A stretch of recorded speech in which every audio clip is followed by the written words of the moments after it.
ఓం సహనా భవతు సహనో భునక్తు సహ వీర్యం కరవావహై తేజస్వినావధీతమస్తు మా విద్విషావహై. ఓం శాంతి శాంతి శాంతి. హరి ఓం. సో నిన్న కొన్ని పాయింట్స్ చూసాము. ఏంటి అని అంటే, ఫస్ట్ మనకి రెస్పాన్సిబిలిటీ ఉండాలి.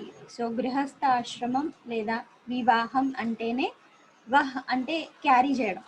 సో కొన్ని బాధ్యతలు అనేటివి ఉన్నాయన్నమాట. సో ఆ బాధ్యతలని మనం యాక్సెప్ట్ చేయాలి ఫస్ట్.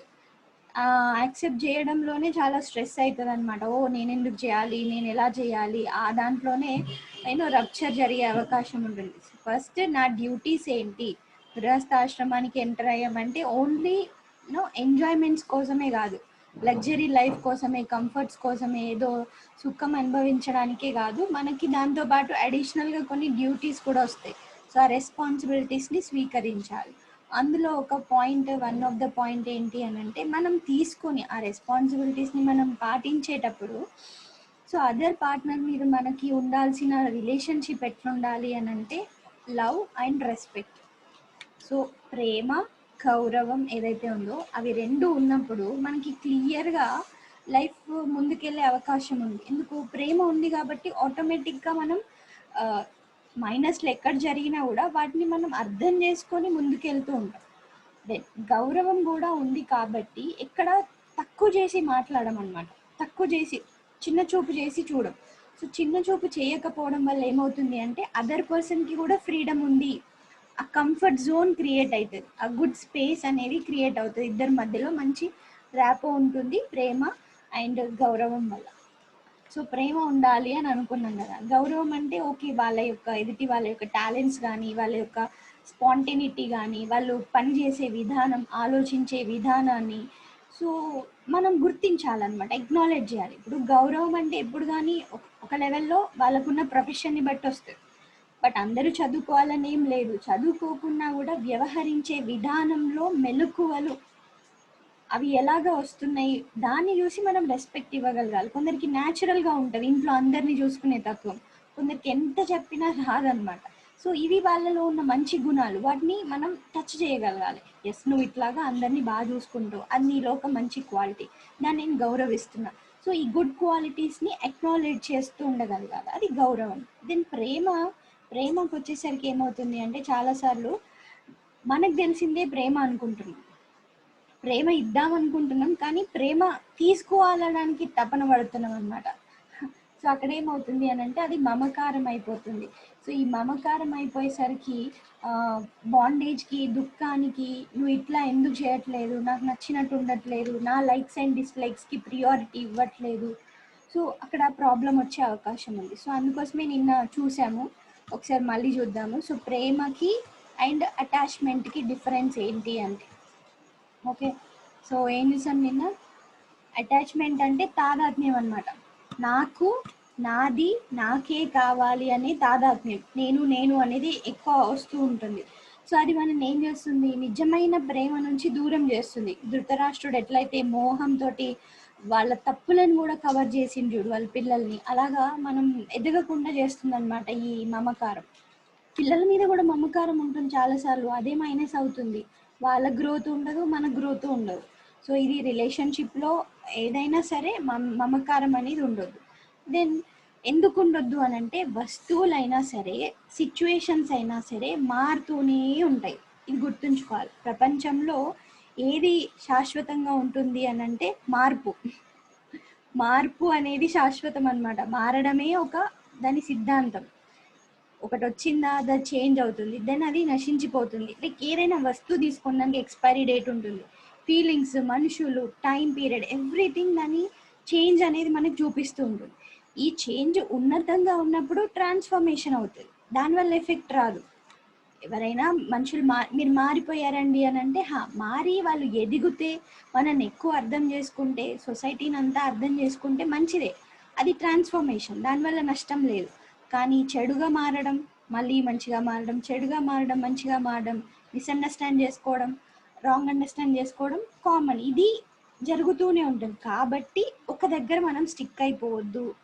వీళ్ళు ఇలానే ఉంటారు అని అనుకున్నాం అనుకోండి, మారితే బాధ అవుతుంది అనమాట.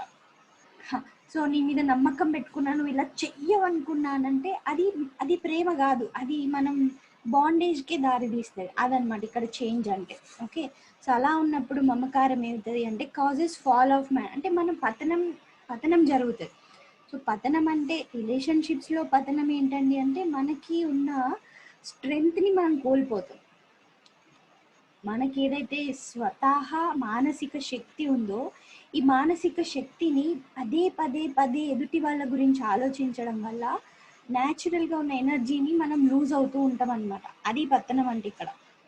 సో వీళ్ళు ఇలా ఉంటారనుకున్నా, ఇలా లేకపోయారు, ఇలా ఎందుకున్నారు, ఇది ఆల్రెడీ అయిపోయింది. ఆర్ మనకి తెలుసు ముందు ఎవరైనా సరే మారుతారు అని తెలిసిందా, ఇంకా తాదాత్మ్యంగా పట్టుకోవడం వల్ల ఈ పతనం అనేది డిసప్పాయింట్మెంట్స్ అనేటివి చాలా చాలా ఫ్రస్ట్రేషన్స్ ఒక్కొక్క లెవెల్కి వెళ్ళిపోతూ ఉంటే హార్ట్ అటాక్స్, హార్ట్ స్ట్రోక్స్ వచ్చేంత వరకు కూడా వెళ్తూ ఉన్నారు జనాలు. సో అది కరెక్ట్ కాదు. అలా దారి తీస్తుంది అంటే అసలు అది ప్రేమనే కాదు అన్నట్టు. Okay, then demands gratification and attention because of not in spite of.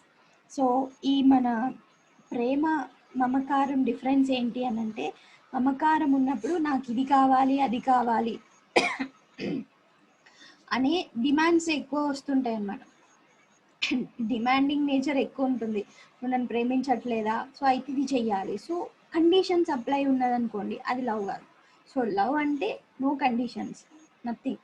So condition applies అనేది కాన్సెప్ట్ వచ్చింది అంటే ఎక్కడో ఒక దగ్గర మనల్ని మనం లిమిట్ చేసుకుంటున్నాం, ఆ రిలేషన్షిప్ని కూడా లిమిటేషన్లో పెడుతున్నాము. సో ఎప్పుడు కానీ ఇది చేస్తే ఇది, ఇది వస్తే ఇది, దీనివల్ల ఇది అని అనుకొని లింక్స్ పెట్టుకోవద్దు. అది దెన్ ఈ రీజన్ వల్ల పర్టికులర్ పర్సన్ని ప్రేమించడం జరుగుతుంది అని అనుకుంటే ఆ రీజన్ మారిపోతుంది. రీజన్ మారిపోయినప్పుడు ఈక్వేషన్స్ అన్నీ చేంజ్ అవుతాయి. సో అందుకోసమని రీజన్ కోసం కాదు, స్వతహా మనం లవ్ చేస్తున్నాం అంతే, సో ప్రేమిస్తున్నాం అంతే. ఎందుకు అంటే ఇప్పుడు వేరే వాళ్ళందరితోటి ప్రపంచంలో ఎలా ఉండాలి ఎలా ఉండొద్దు అనే మనకి ఆప్షన్ ఉంది కదా. సపోజ్ మీ ఇంటి పక్కన వాళ్ళని ప్రేమించాలి ప్రేమించొద్దు అనేది ఒక ఆప్షన్ ఉంది. ఒకవేళ వాళ్ళపైన మీకు మంచి అభిప్రాయం లేకపోయినా మీరు బాగానే మాట్లాడగలుగుతారు. ఎందుకు, అంత సంబంధం అవసరం లేదు, అంత నెగిటివిటీ చూపించాల్సిన అవసరం లేదు, పాజిటివిటీ చూపించాల్సిన అవసరం. కానీ ఇక్కడ మన రిలేషన్షిప్లో ఏంటి అని అంటే కలిసి ముందుకెళ్ళాలి. సో కలిసి ముందుకెళ్ళాలి అన్నప్పుడు ఖచ్చితంగా మనం ఇంటలెక్చువల్గా లేకపోతే ప్రాపంచికమైన వస్తువులతోటి కంపేర్ చేస్తే మనశ్శాంతి అనేది ఉండదు, ఇద్దరికీ ఉండదు మనశ్శాంతి. సో హ్యాపీగా ఉండాలనుకుంటున్నామా, ఎక్కడో ఒక దగ్గర మనం పర్ఫెక్ట్ ప్రేమని అందించగలగాలి. సో అది వెరీ ఇంపార్టెంట్. ఎలా ఉంటుంది తెలుసా పర్ఫెక్ట్ ప్రేమ అంటే, మనం మళ్ళీ తిరిగి ప్రేమను కూడా ఎక్స్పెక్ట్ చేయాల్సిన అవసరం లేదు. నేను ఇంత హ్యాపీగా ఇంత బాగా చూసుకుంటున్నా కదా, మరి నన్ను అర్థం చేసుకోవట్లేదు అంటే, నువ్వు అర్థం చేసుకోవట్లేదు అనే ఆలోచన వచ్చిందంటే మనం ఎక్స్పెక్ట్ చేసినట్టుగా. సో అది కూడా ఎక్స్పెక్ట్ చేయొద్దు అనమాట, not because of but in spite of అని. సో ఇట్లాగా కొన్ని పాయింట్స్ చెప్పడం జరిగింది. అండ్ ఇవి లేకపోతే మమకారంలో ఉన్నప్పుడు ఏమవుతుంది అని అంటే ఫ్రస్ట్రేషను, డిప్రెషను, లోభము, ఇంకా ఇంకా కావాలి, ఏదో అసంతృప్తి ఉంది, ఇట్లాంటి నెగిటివిటీస్ వస్తూ ఉంటాయి. సో మనం గుర్తుంచుకోవాల్సింది ఏంటి అంటే ఇలాంటివన్నీ వస్తున్నాయి అని అంటే అది మమకారం. ఇది మమకారం ఏంటి అంటే పొసెషన్ అనమాట. నాకే ఉండాలి, నాకే కావాలి, లేకపోతే ఇన్సెక్యూరిటీ, అయ్యో పోతుందేమో, ఇంకేమన్నా అనుకుంటారేమో, ఏదైనా జారిపోతుందేమో, ఇన్సెక్యూరిటీ, ఇవి రెండు ఉండొద్దు అన్నమాట. ఉంటున్నాయంటే మనది ఎక్కడో ప్యూర్ లవ్ కాదు. నేను ఒక ఎగ్జాంపుల్ చూసాం కదా, ఇలా పెడితేనే వాటర్ ఎంతసేపు అయినా ఆగుతాయి, వీటిని బంధిస్తాము అని అనుకుంటే తెలియకుండానే జారిపోతాయి. సో ఎవరిని కూడా మన చేష్టలతో మన ఆలోచనలతో బంధించాలి అని అనుకోవద్దు. ఆల్రెడీ ఒక బంధం ఏర్పడింది కదా, మళ్ళీ ఇంకా దాన్ని బంధించడం ఎందుకు. సో దీంట్లో నుంచి విడిపడే మార్గాన్ని చూడాలి. సో అందరూ ఎట్లా ఉండాలండి, ఇట్లా ఎట్లా ఉండగలుగుతాము అని అంటే ఒక విషయం గుర్తుంచుకోవాలి, ఒక లక్ష్యం అనేది ఉండాలి. అందుకే ఈ మధ్య ఒకటి వస్తుందా, ఏంటది కపుల్ ఛాలెంజ్ అంట. ఇద్దరు కలిసి ఫోటో దిగితే కపుల్ ఛాలెంజ్ అయిపోతుందా? కపుల్ ఛాలెంజ్ అంటే ఒక ఫోటో పెట్టేసుకుంటే కపుల్ ఛాలెంజ్, ఫేస్బుక్లో చూసిరనుకుంటే కపుల్ ఛాలెంజ్, అది కాదు. సో మనం ఇద్దరికి, ఆ కపుల్స్కి ఏదైతే లక్ష్యం ఉందో అది ఇద్దరికి క్లియర్గా ఉండగలగాలి. లక్ష్యం, హైయెస్ట్ లక్ష్యం ఏంటి ప్రతి ఒక్కరికి, మోక్షం. సో గృహస్థాశ్రమం నుంచి కూడా పర్ఫెక్ట్ లిబరేషన్కి వెళ్ళాలి. అండ్ ఎన్ని రోజులు గృహస్థాశ్రమంలో ఉంటారు? 1 పాయింట్ టైంలో వానప్రస్థం ఉంటుంది. సో అప్పటి వరకు కలిసి ఉన్నా కూడా ఎవరి సాధన లైఫ్ ఏంటి, ఎవరు ఎంత భగవంతుడితో సంబంధం పెట్టుకున్నారు, అదే లైఫ్ అన్నమాట. ఇప్పుడు పిల్లలని రెస్పాన్సిబిలిటీ ఉన్నంత వరకే. ఒక ఒక third generation, first generation, second, third generation start అయింది అనుకోండి, మనం ఇంకా పట్టించుకోవద్దు ఏవి. చాలా మంది ఏం చేస్తారంటే ఇంకా వాళ్ళకి మన్మరాలు పుట్టిన తర్వాత కూడా ఇంకా ఇంకా అదే సంసారంలో ఆలోచిస్తూ ఇది బిజినెస్, వీళ్ళు ఎలా చేస్తున్నారు, ఆ పిల్లలు సరిగ్గా ఉంటున్నారా లేదా, ఇదే టెన్షన్స్ ఉంటాయి. మళ్ళీ ఇంకెప్పుడు ఇంకా భగవంతుని గురించి స్మరించేది. కాబట్టి ఒక పాయింట్ ఆఫ్ టైంలో ఈ వరల్డ్లీ థింగ్స్ని ఆపేయాలి. సో ఆపేయాలి అని అంటే ఇష్టం వచ్చినట్టు ఆపేయడానికి వీల్లేదు. పర్ఫెక్ట్గా పని చేసి గృహస్థాశ్రమ నియమాలు ధర్మాలు పాటించిన తర్వాత నెక్స్ట్ స్టేజ్కి ప్రమోట్ అయ్యే అవకాశం ఉంటుంది. స్టేజ్ అంటే వయసు పెరిగిపోతే స్టేజ్కి వెళ్ళిపోము, ఆ ఎబిలిటీ రావాలి. అందుకోసమని లక్ష్యం అనేది ఉండాలి. అండ్ ఇంకొకటి, ప్రతిసారి ఇంటర్మీడియట్ గోల్స్ ఉండాలి, ఫైనల్ గోల్స్ ఉండాలి. అంటే 1 ఇయర్కి మనం ఎట్లా అచీవ్ అవ్వాలి అనుకుంటున్నాము. ప్రతిసారి లక్ష్యం అంటే బయట ఎంత సంపాదించాలి అదే కాదు, మన ఇద్దరి మధ్యలో అండర్స్టాండింగ్ ఎంత ఉండాలి, ఎంత రావాలి, ఎంత ముందుకు వెళ్తున్నాము, ఎంత స్ట్రాంగ్ అయ్యాము కదా. సో కొన్నిసార్లు అనుభవాలు చాలా నేర్పిస్తూ ఉంటాయి, సిచ్యువేషన్స్ నేర్పిస్తూ ఉంటాయి, పిల్లలు నేర్పిస్తూ ఉంటారు. ఒక్కొక్కసారి మనకేదో ఒక్కొక్కసారి వస్తేనే కాదు పోతే కూడా నేర్చుకుంటాం కదా. సో ఇవన్నింటినీ మనం ఏమంటారంటే అసిమిలేట్ చేయగలగాలి. అంటే మనకు వచ్చిన అనుభవాలన్నింటినీ మనం ఒక కలయిక చేసుకొని దాని నుంచి ఏం నేర్చుకున్నామనే లెసన్ తోటి ముందుకెళ్ళాలి. ఈ అండర్స్టాండింగ్ ఉండాలన్నమాట. ఈ లెసన్ తోటి ముందుకెళ్ళాం అనుకోండి, ఇంతకు ముందు జరిగిన పాస్ట్ మిస్టేక్స్ ఏమైతే ఉన్నాయో వాటిని మళ్ళీ గుర్తు చేయడానికి అవకాశం ఉండదు. చాలాసార్లు ఏమవుతుంది, ఎప్పుడో జరిగిన 20 years ముందు, 15 years ముందు జరిగిన స్టోరీస్ని ఇంకా గుర్తు చేసుకుంటూ ఉంటాం అన్నమాట. నువ్వు అప్పుడు నాకు ఇది చెప్పలేదు, నువ్వు నాకు అప్పుడు చెప్పకుండా వెళ్ళిపోయినావు, నువ్వు నాకు చెప్పకుండా చేసినావు, ఇట్లా అనుకోలేదు నేను. ఈ ప్రీ కన్సీవ్డ్ నోషన్స్ని ఎంత క్యారీ చేస్తే అంత ఎఫెక్ట్ అవుతూ ఉంటాయి. So intermediate goals, final goal ఉండాలి అని అంటే ఓకే, లాస్ట్ ఇయర్ మనం ఈ సిచ్యువేషన్లో మిస్అండర్స్టాండ్ చేసుకున్నాం, బట్ ఇప్పుడు దాని నుంచి బయటపడినామనేది హెల్దీ రిలేషన్ అనమాట. మాట్లాడుకోగలగాలి, ఫస్ట్ థింగ్ మాటలు కమ్యూనికేట్ చేసుకోగలగాలి. సో ఇది కూడా వెరీ ఇంపార్టెంట్. అండ్ ఈ పాస్ట్ జరిగిన విషయాల్ని క్యారీ చేస్తూ ఉండొద్దు. ఒకసారి ఏమైందట అంటే, ఒక భార్య భర్తతో అంటుంది, సరే నువ్వు చాలా తప్పులు చేసినావు కానీ గుర్తుంచుకో, నిన్ను క్షమించినా అని అంటుందంట. అయితే సరే క్షమించినావు కదా అయిపోయిందంటే, క్షమించిన కానీ నేను మర్చిపోలేదు. కాబట్టి రోజు గుర్తు చేస్తుందట. ఏమని అంటే, నేను నిన్ను క్షమించిన అనే విషయాన్ని నువ్వు మర్చిపోకుండా ఉండాలి కాబట్టి నేను గుర్తు చేస్తున్నాను. అరే అంటే క్షమించినట్ట? క్షమించడం అంటే మర్చిపోవడం. So forgive and forget. కానీ మనం ఫర్గివ్ చేస్తాము, బట్ చూసినావా నువ్వు మొన్న తప్పు చేయలే, నేను క్షమించలే, నీకు ఛాన్స్ ఇవ్వలే అని రోజు గుర్తు చేస్తూ ఉంటాం అనమాట. ఇంకా గుర్తు చేసిన దానికి ఇంకా క్షమించడం ఎందుకు? సో ఇట్లాగా ఈ నెగిటివ్ థింగ్స్ ఏమైతే ఉన్నాయో మళ్ళీ ఫ్రెష్ డే స్టార్ట్ చేసినప్పుడు క్యారీ చేయొద్దు. సో బెస్ట్ థింగ్ ఏంటిది, ఏ రోజు గొడవలు ఆ రోజే సార్ట్ అవుట్ చేసుకుంటే బెస్ట్. ఒకవేళ సార్ట్ అవుట్ అవ్వలేకపోయినా ఆ రోజు వరకు యాక్సెప్ట్ చేసి ఫుల్ స్టాప్ చేసేయండి. అండ్ పడుకునేటప్పుడు ప్రశాంతంగా పడుకోవాలి, అది వెరీ ఇంపార్టెంట్. సో మనం నిజంగానే ప్రేమిస్తున్నామంటే ఒకటి ఆలోచించాలి, అదర్ పర్సన్ పడుకునేటప్పుడు కూడా ఆయనకి కూడా పీస్ ఆఫ్ మైండ్ ఉండాలి, వాళ్ళకి కూడా పీస్ ఆఫ్ మైండ్ ఉండాలి, కాబట్టి వదిలేయగలగాలి. సో అట్లాగా ఏ రోజుది ఆ రోజు ఫ్రెష్గా ప్రాబ్లమ్ సాల్వ్ చేసుకున్నాం అనుకోండి, నెక్స్ట్ డే చాలా బ్యూటిఫుల్గా స్టార్ట్ అవుతుంది, చాలా ఫ్రెష్గా స్టార్ట్ అవుతుంది. ఆ ఎనర్జీ తోటి లేవగలగాలి. రాత్రి వరకు గొడవ జరిగింది మళ్ళీ పొద్దున కంటిన్యూ చేస్తా అనుకోవద్దు. బికాజ్ మనం హ్యాపీగా ఉండాలనుకుంటున్నాం, పాజిటివ్గా ఉండాలనుకుంటున్నాం. సో ముందు జరిగిన వాటిని వదిలేయగలగాలి. సో ఆ బ్రాడ్ మనస్సు అనేది ఇద్దరికీ ఉండగలగాలి. ఎస్, ఒకసారి ఒకరు మనల్ని వదిలేసి క్షమించేస్తున్నారు కాబట్టి ఈ ఎంపతి మనకి ఇంకొక పర్సన్ మీద ఉండాలి. ఓకే, నేను మొన్న మిస్టేక్ చేసినప్పుడు నన్ను యాక్సెప్ట్ చేసి అర్థం చేసుకున్నాను, సో నేను కూడా అర్థం చేసుకుంటా అనే ఒక ఎంపతి పెరగాలన్నమాట. సో నాకు తెలిసి లైక్ ఏ రిలేషన్షిప్లో అయినా సరే నెక్స్ట్ డేకి మనం క్యారీ చేయొద్దు. ఏం జరిగినా సరే ఆ రోజు సార్ట్అవుట్ చేసుకొని హాయిగా పడుకోవడం అనేది టార్గెట్ కదా. ఫైనల్ గోల్, ఇమ్మీడియట్ గోల్ అంటే ఏదో సంపాదించి ఎక్కడికో వెళ్ళాలని కాదు. ఆ రోజుకి మన ప్రాబ్లమ్ సాల్వ్ చేసుకొని హ్యాపీగా ఉన్నామా లేదా అది ఒకటి చూసుకోగలగాలి. ఓకే, సో అలాగే ఎందుకు అవ్వదు ఒక్కొక్కసారి అని అంటే, ఒకటి బ్యూటిఫుల్ గురుదేవ్ కొటేషన్ ఉంది, ఏంటో చూడండి. Faults become thick when love is thin. ఇతరులు చేసిన మిస్టేక్స్ చాలా కనిపిస్తాయి ఎప్పుడు అని అంటే, మన ప్రేమ పలచబడినప్పుడు. వాళ్ళ మిస్టేక్స్ని ఎత్తి చూపిస్తున్న మిస్టేక్సే కనిపిస్తున్నాయి అని అంటే, అక్కడ ఎక్కడో ఒక దగ్గర మనకి వాళ్ళ మీద ప్రేమ తగ్గిపోతుంది అని. మళ్ళీ ప్రేమకి మమకారానికి డిఫరెన్స్ తెలియాలి. ప్రేమ ఉన్నప్పుడు సరి చేస్తాం అంతే, మిస్టేక్స్ కనిపిస్తే సరి చేస్తాం, కానీ మిస్టేక్స్ని మనం ప్రియారిటీగా చూడము. అది మిస్టేక్స్ చెప్పినాము, డిస్కస్ చేసినాము, ఇలా జరగొద్దు అని అనుకున్నాము, and we have to give time.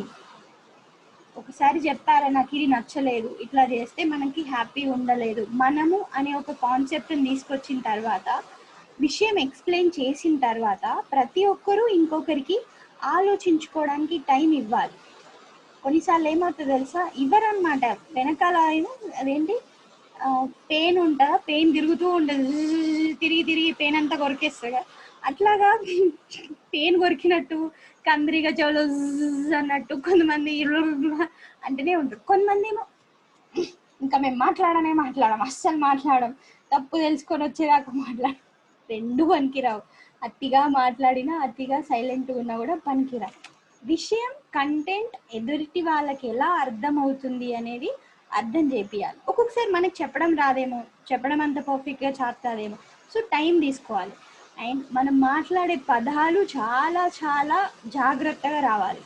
అలాంటి టైంలోనే జాగ్రత్తగా మాట్లాడితే రిలేషన్షిప్ స్ట్రాంగ్ అవుతుంది. అదే ఆపర్చునిటీ అన్నమాట. అప్పుడే మనం ప్రేమ చూపెట్టగలిగినాం అనుకోండి, అప్పుడే పాయింట్స్ కొట్టేస్తాం. సో ప్రాబ్లం వచ్చినప్పుడు, ఫైటింగ్ జరిగేటప్పుడే కరెక్ట్గా ఉండడానికి ట్రై చేయాలి. అక్కడే యూనో ప్రతిదినం నవం ప్రేమ వర్ధతాం అనుకున్నాం కదా, ఎట్లా ప్రేమ పెరుగుతుంది, అలాంటి ఆపర్చునిటీస్ని వాడుకొని ఇంప్రెస్ చేయగలగాలి. ఇంప్రెస్ అంటే ఇక్కడ ఏంటి అని అంటే, నువ్వు ఇట్లాంటి నెగిటివ్ సిచ్యువేషన్స్ని నా మీదకి వదిలేసినా నేను నిన్ను పాజిటివ్గా యూనో అందంగా మళ్ళీ మనకి ఉపయోగపడేలాగా చేస్తున్నా అనే ఒక నమ్మకాన్ని కలిగించగలగాలి. ఇది ఓన్లీ నాకు తెలిసి యూనో ఇట్లాంటి యాక్చువల్గా జనరల్గా జెంట్స్ చేస్తూ ఉంటారు కదా. కొంతమంది కొంచెం యూనో చిల్లింగ్ టైప్లో ఉన్నారనుకోండి, వాళ్ళు ప్రతిదాన్ని కొంచెం సీరియస్ అవుతుంది అనే విషయానికి వస్తే వాళ్ళకి తెలిసిపోతుంది, చిలికి చిలికి ఎక్కడికో పెద్దగా అయ్యేటట్టుంది, దీన్ని కొంచెం ఫన్ మోడ్లోకి తీసుకెళ్దామని తీసుకెళ్తుంటారు. అట్లాంటిది ఒక్కొక్కసారి క్లిక్ అవుతుంది, ఒక్కొక్కసారి క్లిక్ కాదు. సో అదర్ పర్సన్కి అర్థమయ్యే విధంగా ఏదైనా సరే ప్రాసెస్లో చెప్పడంలో తప్పేం లేదు. అండ్ అందుకే అంటున్నా, అరిసి బ్యాడ్ వర్డ్స్ యూజ్ చేసుకొని సో గొడవ జరుగుతున్నప్పుడు పాత పురాణాలు తవ్వుతూ ఉంటే మైనస్ ఇంకెక్కువ అవుతుంది అన్నమాట. అంటే మనం అక్కడ మన గౌరవాన్ని మనమే తీసేసుకున్న వాళ్ళం అవుతాం. సో అలాంటివి చెయ్యొద్దు అనేది కొన్ని టిప్స్ చెప్తూ ఉన్నారు. దెన్ ఇంకొక మనం మార్నింగ్ క్లాస్లో టిప్స్ ఫర్ హ్యాపీ లివింగ్లో కూడా చూసాం. ఒకటి ఏంటి అని అంటే, అనుమానాలు ఫస్ట్ ఉండకూడదు, నమ్మకం ఉండాలి. ఏదైనా సరే నమ్మకం ఉండాలి. అయితే ఒకవేళ ఏదైనా కాదు, ఇది కరెక్ట్ కాదు అని అనిపించినప్పుడు కార్నర్ చేయొద్దు ఒక మనిషిని, హింట్స్ ఇవ్వగలగాలి. ఎందుకు అని అంటే, ఎవరు తెలివి తక్కువ వాళ్ళు ఉండరు, వైఫ్ అయినా హస్బెండ్ తెలివి తక్కువ వాళ్ళు ఉండరు. కొంతమంది తెలియక చేస్తున్నప్పుడు అదర్ పర్సన్ హెల్ప్ చేయాలి, సపోర్ట్ చేయాలి. కానీ ఎక్కడైనా సరే కావాలని తప్పుగా వెళ్తున్నారేమో అని అనిపిస్తే అనుమానాన్ని వ్యక్తం చేయకుండా ఇంతకు ముందు పాజిటివ్ పనులు వాళ్ళు చేసిన ఏమైతే ఉన్నాయో అవి గుర్తుకు చేయగలగాలి. ఓకే, సో పాజిటివ్ విషయాలను గుర్తు చేస్తున్నప్పుడు నువ్వు ఇది చెయ్యకు, ఇది చెయ్యకు, ఇది చెయ్యకు అని చెప్పకుండా, నువ్వు ఇలా చేస్తే బాగుంటుందేమో, బాగుంటుందేమో అనే ఒక వాళ్ళలో ఉన్న పాజిటివ్ గుణాలని తట్టి లేపితే అదే గుర్తుకొస్తుంటుంది అనమాట. సో ఇది వెరీ ఇంపార్టెంట్. మనం ఏదైతే వద్దంటామో అదే ఎక్కువ చేయాలనిపిస్తుంది. అది అందరికీ. అరవకు అని అంటే అరవాలనిపిస్తుంది, చెప్పు అని అంటే నేను చెప్పకో అని అనిపిస్తుంది. కాబట్టి ఇట్లాగా నువ్వు చెప్తే నాకు నచ్చుతుంది, నువ్వు ఇలా చెప్తే మనం హ్యాపీగా ఉంటాం, ఇలా చేస్తే మనకి మంచి జరుగుతుంది అనే పాజిటివిటీని బయటికి తీసుకురావాలి. దెన్ ఇంకొకటి ఇంపార్టెంట్ పాయింట్ ఏంటి అనంటే, అదర్ పర్సన్ని మన వాళ్ళు అనుకోవడంలో తప్పేం లేదు. మన వాళ్ళు, వీళ్ళంతా మన వాళ్ళు, నా వాళ్ళు అనుకోవడంలో తప్పేం లేదు. కానీ నాలాగనే ఉండాలి అనుకుంటే ప్రాబ్లం స్టార్ట్ అవుతుంది. నాలాగనే ఆలోచించాలి, నాలాగనే అర్థం చేసుకోవాలి, నాలానే ఇప్పుడు నేను ఎట్లా చేస్తున్నా అట్లనే ఉండాలి అనుకుంటే ప్రాబ్లం. వీళ్ళు నా వాళ్ళే, అప్పటి వరకు ప్రాబ్లం రాదు. నేను ఎట్లా తింటున్నావు, నువ్వు ఎట్లా తింటున్నావు, నేను ఎట్లా మాట్లాడుతున్నావు, నువ్వు ఎట్లా మాట్లాడుతున్నావు, నేను ఎంత సైలెంట్గా ఉంటున్నా, నువ్వు ఎట్లా అరుస్తున్నావు, ఈ నాలాగనే ఉండాలి అనే కాన్సెప్ట్ వచ్చిందా ప్రాబ్లం. సో ఎవరి కేటగిరీ, ఎవరి వే ఆఫ్ ఎక్స్ప్రెషన్, ఎవరి యాటిట్యూడ్, ఎవరి థింకింగ్ ఇవి వాళ్ళకే ఉంటాయి అన్నమాట. సో నా వాళ్ళు అనుకోవడంలో ప్రాబ్లం ఎప్పటికీ రాదు. ఒక మంచి హెల్దీ రిలేషన్షిప్ ఉంటుంది. నా లాగానే ఉండాలి అనుకుంటే ప్రాబ్లం అవుతుంది. ఇవి మీరు ఎగ్జాంపుల్స్ పెట్టి చూసుకోండి, ఎక్కడెక్కడ అయితే గొడవలు అవుతున్నాయో అక్కడ నాలాగనే చెయ్యాలి, నాలాగనే ఆలోచించాలి అంటే రాదు. కొందరికి నిజంగానే రాదు. మేబీ వాళ్ళు వర్క్ ప్లేస్లో ఎక్కువ షార్ప్ ఉంటారు కావచ్చు, ఆర్ కొంతమంది ఇంటి పనులలో షార్ప్ ఉంటారు కావచ్చు. ఒక్కొక్కరికి ఒక్కొక్క ప్లేస్లో హైలైట్ ఉంటారు, ఒక్కొక్కరు ఒక్కొక్క ప్లేస్లో లో ఉంటారు. కానీ అందరూ ఒకేలాగా ఉండాలి అంటే యాక్చువల్గా అది కరెక్ట్ కూడా కాదు. డిఫరెంట్ కాంబినేషన్స్ ఉంటేనే ప్లస్ పాయింట్ అవుతుంది. ఒక ఎగ్జాంపుల్ ఏమంటారంటే, ఎలా ఉంటే స్ట్రాంగ్ ఉంటుంది అని అంటే, ఒక చెట్టు దాని వేర్లని పొడుగు చేసి లోపలికి భూమిలోకి పంపిస్తుంది కదా. భూమిలోకి స్ట్రైట్గా ఎక్కడైతే వాటర్ బాడీస్ ఉంటాయో అక్కడ వరకు వేర్లను పంపిస్తూ ఉంటాయి. అండ్ పైన ఏ గాలి వచ్చినా కూడా పడిపోకుండా ఉండడానికి అది బ్రాడ్గా పెరుగుతుంది కదా. గాలికి చిన్న చిన్న గాలులకి పడిపోకుండా దాని కొమ్మలని ఇట్లా విస్తారంగా పెంచుకుంటుంది అనమాట. అలానే రిలేషన్షిప్లో ఒకరు సూక్ష్మంగా ఆలోచించగలగాలి, ఒకరు విశాలంగా ఆలోచించగలగాలి. అప్పుడు కాంబినేషన్ కరెక్ట్ ఉంటుంది. నాలాగనే ఆలోచించాలి అని అంటే ఇద్దరు ఒకేలాగా ఆలోచిస్తే ఇంకేంటి స్పెషాలిటీ, వేస్ట్ అయిపోతుంది, ఎక్కడో ఒక దగ్గర మైనస్ అవుతుంటాయి. బట్ అదర్ పర్సన్ థింకింగ్ కూడా ఎలా కరెక్ట్ అవుతుంది అనే దానికి కూడా స్కోప్ ఇవ్వగలగాలి. ఇది ఇద్దరిలో ఉండాలి. మళ్ళీ చెట్టు స్ట్రాంగ్ ఉండాలంటే బయటికి విశాలంగా ఉండాలి. బయటికి విశాలంగా ఉంటే సరిపోదు, కింద రూట్స్ కూడా లోపలికి వెళ్ళి గట్టిగా ఉండాలి. ఇది స్ట్రాంగ్ రిలేషన్షిప్.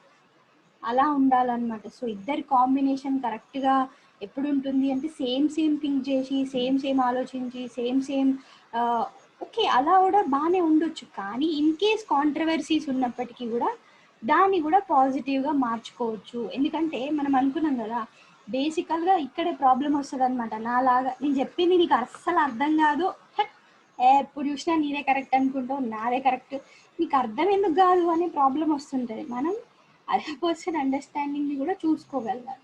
అండ్ ఒక్కొక్కసారి పనికి సపోజ్ ఒక ఇమ్మీడియట్గా ఏదో డిసిషన్ తీసుకోవాల్సి వస్తుంది, ఏదో పని చేయాల్సి వస్తుంది. ఆ పనికి ఎవరి ప్లాన్ అయితే పని పర్ఫెక్ట్గా అవుతుందో ఆ ప్లాన్ని ప్రొసీడ్ చేయగలగాలి. ఒక్కొక్కసారి మిక్స్డ్ ప్లాన్ అయినా పని చేస్తుంది. సో దీన్ని మనం ఎట్లా సమన్వయపరచుకోవాలి అనేది ప్రాపర్ అండర్స్టాండింగ్ ఉండాలి. అంటే ఏంటి అని అంటే, ఫస్ట్ ఇక్కడ మనకి అనుమానం ఉండొద్దు, ఒకటి నమ్మకం ఉండాలి. సరే వీళ్ళకి అప్పచెప్పినా వీళ్ళు బాగానే చేస్తారు, వీళ్ళు అర్థం చేసుకుంటారు, యాక్సెప్ట్ చేసి ముందుకు వెళ్తారు అనేది ఉండగలగాలి. దెన్ ఇంకొకటి మనం చూసిన పాయింట్ ఏంటి అని అంటే, ఎదుటి వాళ్ళు మిస్టేక్ చేసినప్పుడు మనస్సుతోటి యాక్సెప్ట్ చేసి వదిలేసేయాలి. మనం తప్పు చేసినప్పుడు మనం శిక్షించుకోగలగాలి. సో ఇలా ఇద్దరు ఉన్నారనుకోండి, ఇద్దరు కరెక్ట్గా ఉంటారు. వాళ్ళ తప్పుల్ని వాళ్ళే శిక్షించుకున్న తర్వాత ఇంకా ప్రాబ్లం ఉండదుగా, వేరే వాళ్ళ సైడ్ నుంచి అసలే ప్రాబ్లం లేదు. సో డిసిప్లైన్, స్ట్రిక్ట్నెస్ అనేది మనతో మనం కర్కశంగా ఉండగలగాలి. అరే నేను ఇట్లాగా తప్పు అర్థం చేసుకున్నా, తప్పు పని చేసిన, సో నెక్స్ట్ టైం నుంచి జరగకుండా చూసుకోవాలి. సో వేరే వాళ్ళు చేసినప్పుడు ఇట్స్ ఓకే, అందరితోటి అన్ని మిస్టేక్స్ అవుతూనే ఉంటాయి, యాక్సెప్ట్ చేయాలి అనేది ప్రేమ. యాక్సెప్ట్ చేయాలా, యాక్సెప్టెన్స్ చేసి నెత్తికి ఎక్కించుకున్నట్టు అవుతుంది అని అనుకుంటే అది సిచ్యువేషన్స్ని బట్టి. ఇప్పుడు ప్రేమ అనేది రెండు రకాలుగా, 100% కంప్లీట్గా లోపల ప్రేమనే ఉంటాయి. బట్ ఎక్స్ప్రెస్ చేసే విధానంలోనే అటు ఇటు అవుతూ ఉండాలి. దాంట్లో కూడా మనం ఎందుకు పాజిటివ్గా ఎక్స్ప్రెస్ చేయొద్దు, అది పాయింట్ అనమాట. తప్పులు చేసిరు, అయిపోయింది. సో దానిలో నుంచి మళ్ళీ తప్పులు జరగకుండా ఉండాలి అని అంటే మళ్ళీ దానికి సమాధానం ప్రేమనే అయ్యి ఉంటుంది. అది వెరీ ఇంపార్టెంట్. అందుకే లవ్ అండ్ రెస్పెక్ట్ మొత్తం రిలేషన్షిప్ని చూసుకుంటే ఆఖరికి ప్రేమనే మిగలాలి at the end of the day. అది వెరీ ఇంపార్టెంట్ అనమాట. సో ఇట్లాగా చెప్పుకుంటూ వెళ్తుంటే చాలా పాయింట్సే ఉంటాయి. రిలేషన్షిప్స్, గృహస్థాశ్రమం, తర్వాత గృహస్థాశ్రమంలో ఏంటి ధర్మాలు, ఇప్పుడు అందుకోసమే ఇంటర్మీడియట్ అండ్ ఫైనల్ గోల్స్ అని అంటున్నాం. ఎందుకు అంటే అవి ఉన్నప్పుడు ఇద్దరు ఒక సింక్లో వెళ్తుంటారు, డీవియేట్ అయ్యే ఛాన్సెస్ ఉంటాయి అన్నమాట. ఓకే, అది. సో మొన్నటి నుంచి అనుకుంటున్నాం కదా 5 4 3 2 1 గోల్ ఉండొద్దు అని. సో 5 4 3 2 1 గోల్ని ఇంకా కొంచెం డిఫరెంట్గా చూస్తే ఇలా ఉండొచ్చు. So 5 I am proud of you, 5 words. Okay, so మనం ఇతరులతోటి, అదర్ పర్సన్ తోటి, అదర్ పార్ట్నర్ తోటి మంచిగా ఉంటున్నామని ఎక్స్ప్రెస్ చేయడానికి నువ్వు అంటే నాకు చాలా నీ వల్ల నేను చాలా గర్వపడుతున్నా, నువ్వు ఉండడం వల్ల నేను చాలా గర్వపడుతున్నా అని ఒకటి అనుకోవచ్చు. I'm proud of you. Then 4 words ఏంటి అని అంటే వాట్ ఈజ్ యువర్ ఒపీనియన్. ఏదైనా చేసే ముందు నీకేమనిపిస్తుంది, నీ ఒపీనియన్ ఏంటి అనేది మనం ఒక మాటన్న అనగలగాలన్నమాట, అడగగలగాలి. సో ఇదేమవుతుంది చూడండి, ఫ్రీడమ్ ఇచ్చినట్టు ఎదుటి వాళ్ళకి అర్థమవుతుంది. నీ ఒపీనియన్ ఏంటి అని అంటే వాళ్ళ ఒపీనియన్ చెప్పకపోని, ఒకవేళ వాళ్ళకంటూ ఒక ఒపీనియన్ ఉండకపోయి, బట్ ఓకే నాకు కూడా ఒక స్పేస్ ఉంది, ఒక ఫ్రీడమ్ ఉంది అనేది అదర్ పార్ట్నర్కి తెలియజేయాలి. దెన్ ఐ లవ్ యూ అనేది ఎక్స్ప్రెషన్లో, ప్రతిసారి చెప్పడం కాదు, మన పనులలో చేసి చూపించడం. దెన్ థ్యాంక్ యూ ఏంటి, గ్రాటిట్యూడ్ ఫీలింగ్, కృతజ్ఞతా భావం. సో మనకి నచ్చింది చేసినా, మన ఒపీనియన్కి చేసినా, లేకపోతే మన కోసం అనుకొని మంచి ఏదైతే చేసినా కూడా కృతజ్ఞతా భావం అనేది ఒకరి మీద ఒకరికి ఖచ్చితంగా ఉండగలగాలి. దెన్ లాస్ట్ 1 word వి. ఇందులో నువ్వు, నేను, నీ ఇష్టాలు, నా ఇష్టాలు, నీ కోసం, నా కోసం, నువ్వు చెప్పింది వినాలి, నేను చెప్పింది వినాలి, ఏది లేదు. మనము అనే కాన్సెప్ట్ ఏదైతే ఉందో అక్కడ చూడండి, నిస్వార్థం బయటికి వస్తుంది. నిస్వార్థం, ప్రేమ రెండు ఒకే దగ్గర ఉంటాయి అన్నమాట. కొంచెం నేను అని అనిపించిన స్వార్థం వచ్చిందంటే ప్రేమ గాయమైపోతుంది. సో నిస్వార్థమైన ప్రేమ, నిస్వార్థమైన సేవ ఏంటి అని అంటే మనం అని అనుకున్నప్పుడు మంచి జరుగుతుంది, మంచి కోసమే ప్రయత్నిస్తూ ఉంటాం. ఓకే, సో ఇవి కొన్ని పాయింట్స్ రిలేషన్షిప్స్ గురించి చెప్పాలి అని అనుకున్నవి. ఇంకా చాలా ఉన్నాయి, బట్ మళ్ళీ ఇంకొకసారి ఏదైనా స్పెషల్ సిరీస్ అట్లా మళ్ళీ ఒక 3 days అట్లా టైం తీసుకొని మళ్ళీ ఎప్పుడైనా చూద్దాం. ఓకేనా, సరే. హరి ఓం శాంతి శాంతి శాంతి. హరి ఓం శ్రీ గురుభ్యో నమః. హరి ఓం.